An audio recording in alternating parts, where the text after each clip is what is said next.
নমস্কার বন্ধুরা, আমি রুমিস রেসিপির আর একটা নতুন এপিসোডে আপনাদের সবাইকে স্বাগত। আজ আমি বানিয়েছি সুজির নবাবী মোহনভোগ। রেসিপিটা শেষ পর্যন্ত দেখার জন্য আপনাদের কাছে আমার অনুরোধ রইল। আর রেসিপিটা ভালো লাগলে প্লিজ চ্যানেলটিকে সাবস্ক্রাইব করে নেবেন, পাশে থাকা বেল আইকনটি প্রেস করে নেবেন। আমি যখন নতুন কোনো ভিডিও আপলোড করব আপনাদের কাছে সবার প্রথমে পৌঁছে যাবে। আর এই সুজির নবাবী মোহনভোগটা কিন্তু একেবারেই নতুনভাবে বানানো হয়েছে, আশা করি আপনাদের খুবই ভালো লাগবে। তো চলুন এবার এই মোহনভোগটা কেটে দেখাই এর কটা লেয়ার হয়েছে বা কিভাবে এটা বানানো হয়েছে। এখন আমি সুজির নবাবী মোহনভোগটা কেটে দেখাচ্ছি। আপনারা দেখুন, এটা কিন্তু সত্যি একেবারে অন্যভাবে বানানো হয়েছে, একেবারে নতুনভাবে বানানো হয়েছে। আর আপনারা যদি এই নবাবী মোহনভোগটা বাড়িতে বানান আমাকে কিন্তু অবশ্যই কমেন্ট বক্সে জানাতে একেবারেই ভুলবেন না রেসিপিটা আপনাদের কেমন লাগলো।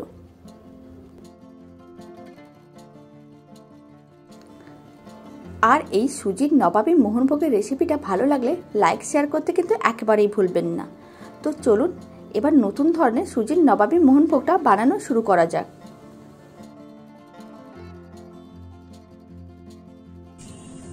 এখন একটি কড়াইকে গ্যাসের উপরে বসিয়ে দিয়েছি। কড়াইয়ের মধ্যে আমি দিয়ে দিয়েছি 2 চামচ ঘি। আর আপনারা যদি মেল্টেড ঘি নিয়ে থাকেন তাহলে 4 চামচ নিতে হবে।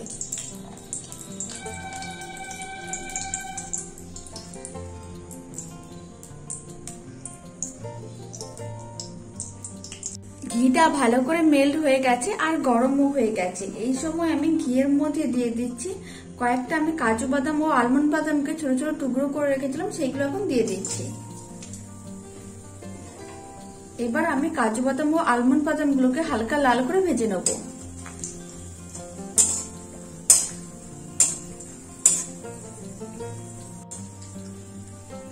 আপনারা দেখুন, আলমন্ড বাদাম ও কাজু বাদামগুলোকে আমি হালকা লাল করে ভেজে নিয়েছি। এখন আমি এইগুলোকে ঘিয়ের থেকে তুলে নিচ্ছি।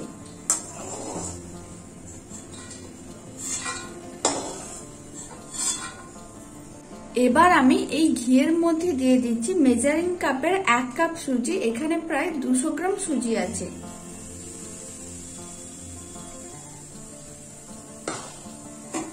এবার সুজিগুলোকেও আমি ঘিয়ের সঙ্গে ভালো করে ভেজে নেব।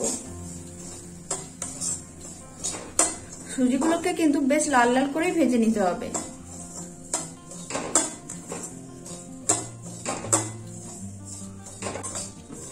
আপনারা দেখুন, সুজিগুলোকে কিন্তু আমি বেশ লাল লাল করেই ভেজে নিয়েছি। এবার আমি সুজির মধ্যে দিয়ে দিচ্ছি মেজারিং কাপের 1/2 কাপ চিনি। এখানে 100 গ্রাম আমি চিনি নিয়েছি। এবার চিনিটাকে আমি খুব ভালো করে একসঙ্গে মিশিয়ে নিচ্ছি।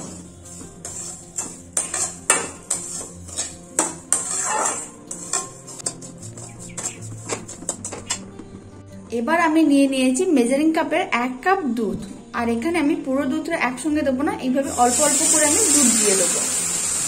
এইভাবে অল্প করে দুধ দিয়ে তারপর ভালো করে এইভাবে মিশিয়ে নেব। যখন এটা শুকনো হয়ে আসবে তখন আমি আবারও অল্প দুধ দিয়ে দেবো এর মধ্যে।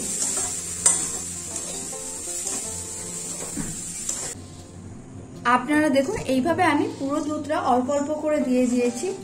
আর এই যে সুজির মোহনভোগটা একটু শুকনো শুকনো করেছি। শুকনো শুকনো করলে মোহনভোগটা একটু দানা দানা থাকে, যার ফলে খেতেও অনেক বেশি ভালো হবে।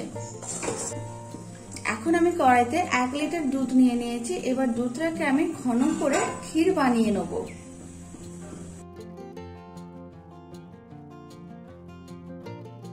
এখন আমি আপনাদের 5 মিনিট পরে দেখাচ্ছি। আপনারা দেখুন, দুধটা কিন্তু আগের থেকে অনেকটাই ঘন হয়ে গেছে। এইভাবে দুধটাকে আমি আরো ঘন করে নেব। এখন আমি দুধের মধ্যে দিয়ে দিচ্ছি 4 চামচ চিনি।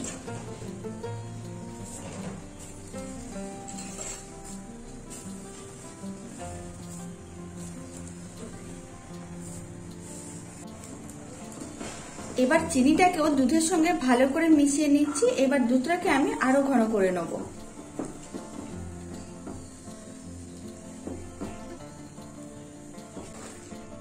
এখন আমি আপনাদের আবারও 4 মিনিট পরে দেখাচ্ছি। আপনারা দেখুন, দুধটা কিন্তু বেশ ঘন হয়ে গেছে আর ক্ষীরে পরিণত হয়ে গেছে। এই সময় আমি ফ্লেমটাকে অফ করে দিচ্ছি। আর এবার আমি যে মোহনভোগটা সুজির সেটা বানিয়ে নেব। এইভাবে ঠিক ঘনত্বে রাখতে হবে, খুব বেশি ঘন না আবার খুব বেশি পাতলাও না, এরকম মিডিয়াম রাখতে হবে। আর আমি যে সুজির মোহনভোগটা আগে থেকে বানিয়ে রেখেছিলাম সেটা কিন্তু ঠান্ডা হওয়ার পরে এইভাবে ঝরঝরে হয়ে গেছে।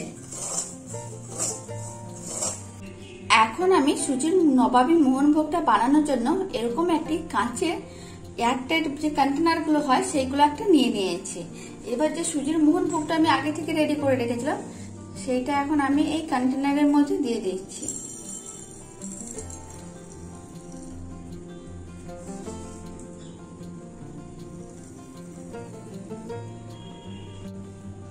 এখানে আমি বেশ কিছুটা সুজির যে মোহনভোগটা বানিয়েছিলাম সেটা দিয়ে দিয়েছি। এবার আমি চামচ দিয়ে এভাবে একটু চেপে চেপে চারিদিক সমান করে নিচ্ছি।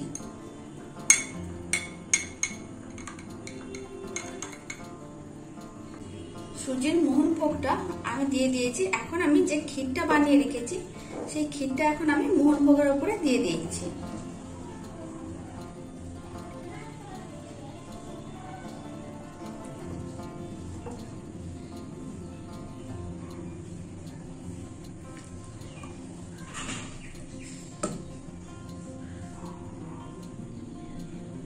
এবার ক্ষীরটাকেও এইভাবে চারিদিকে ভালো করে ছড়িয়ে দিচ্ছি সমান করে।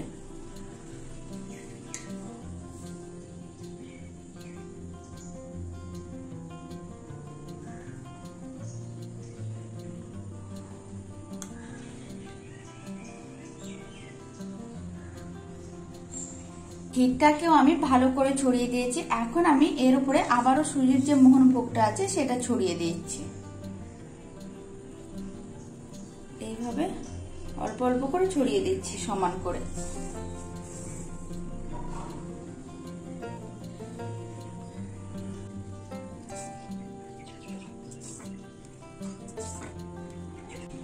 এখন আমি এর উপরে দিয়ে দিচ্ছি ভেজে রাখা কাজু বাদাম ও আলমন্ড বাদামগুলো।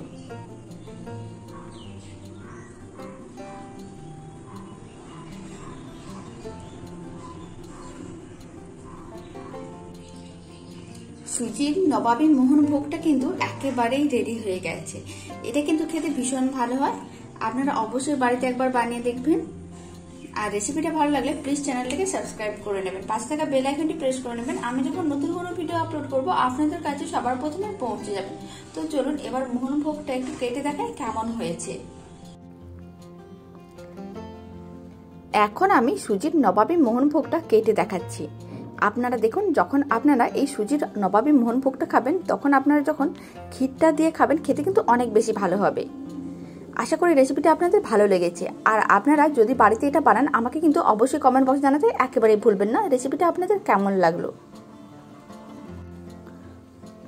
তো চলুন ভিডিওটাকে আমি আর বড় করছি না। আপনারা সবাই ভালো থাকবেন, সুস্থ থাকবেন। আপনাদের সঙ্গে আবার আমার পরবর্তী ভিডিওতে দেখা হচ্ছে।